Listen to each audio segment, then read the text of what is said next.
Welcome to Early Interventions of Workplace Violence for Employees. This course has four main objectives: understanding behavioral signs of common stress versus early warning signs of violence, recognizing concerning behaviors, words, and influences, deploying personal threat assessment and trusting instincts, and reporting and documenting your concerns. This course is also a foundation piece in which the objectives and skills learned in this course will be repeated and used in other safety courses included in this series.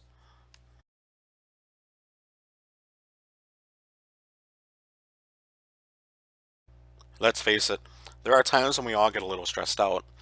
Pressures of work, home, and life in general sometimes cause us not to act like ourselves. We may withdraw from coworkers and friends, seem short or lose patience easily, or say things we really didn't mean to say. These behaviors are common in the workplace and can be displayed by virtually anyone on any given day. Yet when these behaviors intensify or become a pattern that begins to concern you and your coworkers, it's time to think about whether that someone is showing signs that they may be a harm to themselves or others. Worker-on-worker violence usually comes from a major disturbance in the offender's life that impacts their mental health. This may be to a health issue, job insecurity, bullying, relationship issues, or any other host of variables that impact a person's well-being. A lack of support during challenging times, frustration, a lack of coping skills or mental health issues, combined with feelings created in a work environment, may cause the person to lash out against a fellow worker. Therefore, we must all recognize the early warning signs of workplace violence.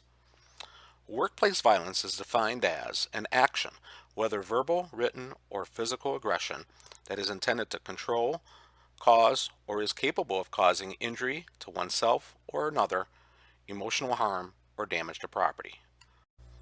Statistically, those who have committed violence against coworkers have shown patterns of behaviors that were very alarming. They included making outward threats to harm, using body language to intimidate, spoke openly about fantasizing or wanting to harm someone, and have changed their own known and friendly behaviors to be more withdrawn and secretive. One thing to keep in mind is that this training is not intended to create a culture of paranoia.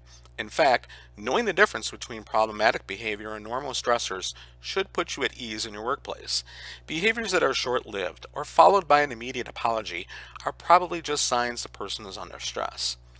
Certain behaviors or words, even those that may be inappropriate for the workplace, might just also be an attempt to blow off steam or be funny by certain people. In our next section, we will begin to look at those concerning behaviors more closely so that we can better know the difference between problematic behavior and normal stress behavior.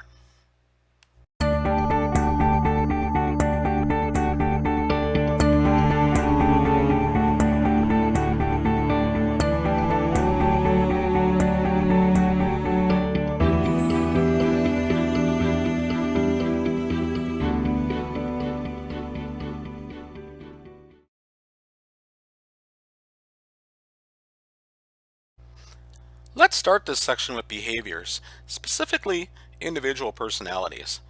Personalities may range from bubbly and easygoing to very serious or downright shy. The more we work with people, the more we know what to expect from them.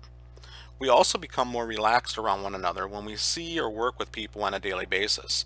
This is part of human nature, and it is going to be a key component in understanding why personality and behavioral changes can be a great tool for recognizing those early warning signs to prevent something bad from happening. A person's personality behavior may change overnight. Again, this can be from a variety of things. Perhaps they were diagnosed with a serious illness or had a death in the family. Maybe they were not given a promotion or are having relationship issues. Depending upon how well you know the person, it is okay to be a friend in these circumstances and let them know that you are there to support them. You can compliment them on something without prying, or just tell them they don't seem like themselves and you hope their day improves. Sometimes a little friendship goes a long way in seeing the person's typical personality return and helps you feel more at ease. However, when a person's personality continues to be different than what you know it to be normally, it's important to monitor this behavior and perhaps speak with a manager. The best way to describe concerning behaviors are, you know it when you see it. A drastic change in a personality will become concerning when a person becomes angry with other people and their anger intensifies or becomes focused on coworkers or bosses. Coworkers that were once outgoing but now become very recluse and no longer partake in company functions, group projects, or social conversation at work can also be a sign of a major disturbance in their life. You may also notice a physical change in a person with a drastic weight loss, a drop in work performance, poor personal hygiene, or sloppy dress. Signs of anxiety or depression are very common when a person has a drastic change in their life, and these behaviors may be part of the person's own coping mechanism or grief process. Just remember, you will know it when you see it. And when you see a person change to a concerning level, say something. Words and influences are also signs that a person may become hostile at work. A person may use words to intimidate, scare, harass, and bully other people. Not only is this concerning to the person doing this, but it could also lead the victim of these words to lash out and retaliate. Words can become especially concerning when they are designed to scare or include hate speech. A person who includes comments about hurting others, words of prejudice or bias, or includes rants of profanity should never be tolerated in the workplace. Sometimes you may be a witness to workplace bullying or a harasser, and you should never be quiet when you are. It is important to report what you see and hear to your manager, even if the recipient or victim does not want you to. A person may become very influenced or fixated on certain ideals or people that are unhealthy and are signs of potential violence. Perhaps a person praises a recent active shooting event that was on the news or seems fixated with people advocating violent outcomes and ideals.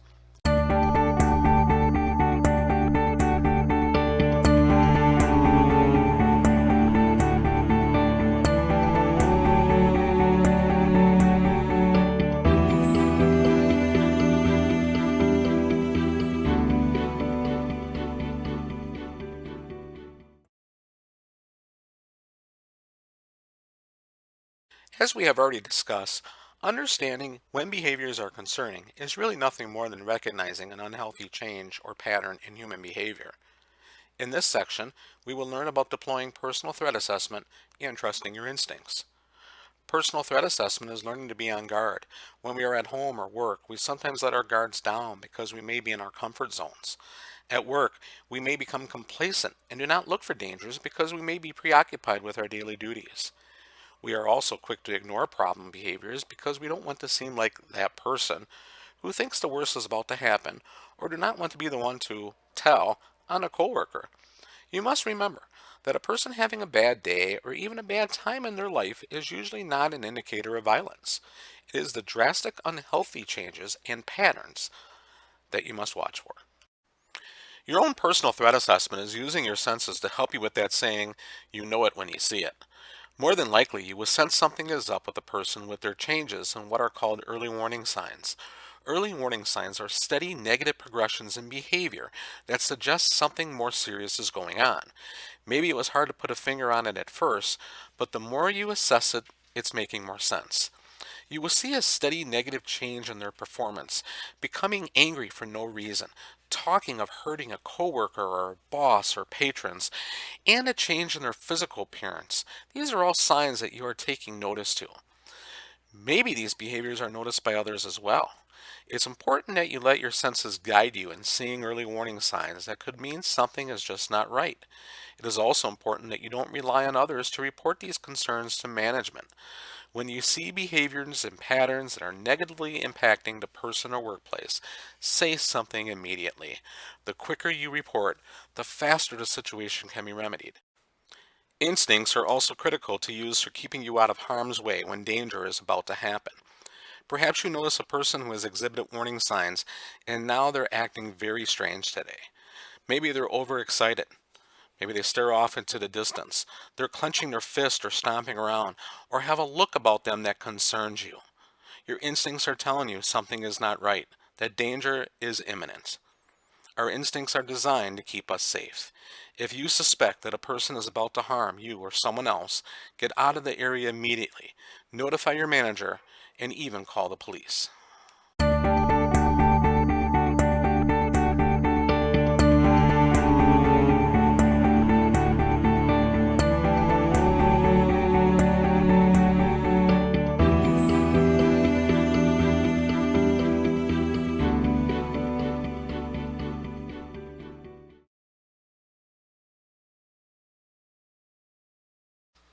At this point, you might be thinking, I don't want to say something about another employee because I don't want it to get back on me. Or, what if I say something and it gets the person in trouble or fired for nothing?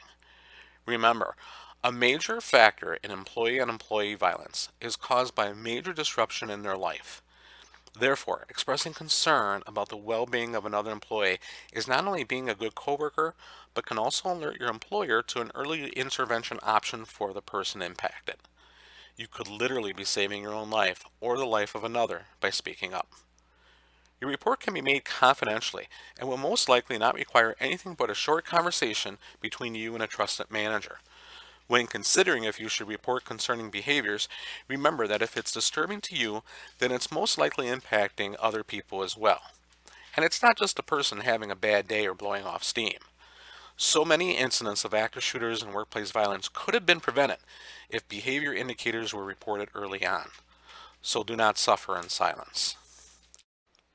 Should you witness something that leads a person to cause physical harm or be arrested, you may be asked by the police and your employer to write a report or witness statements.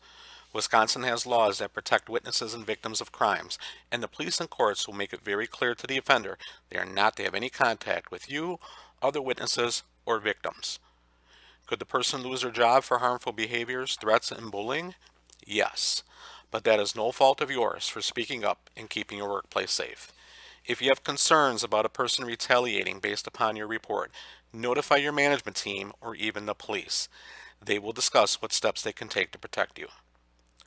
In conclusion, nobody should go to work feeling threatened or concerned for their safety. This training hopefully helped you understand the behaviors that may cause a concern to you and others. Being alert and speaking up is not only the brave thing to do, but also the right thing to do. We encourage you to review your workplace policies and EAP programs to know more about workplace violence and reporting it.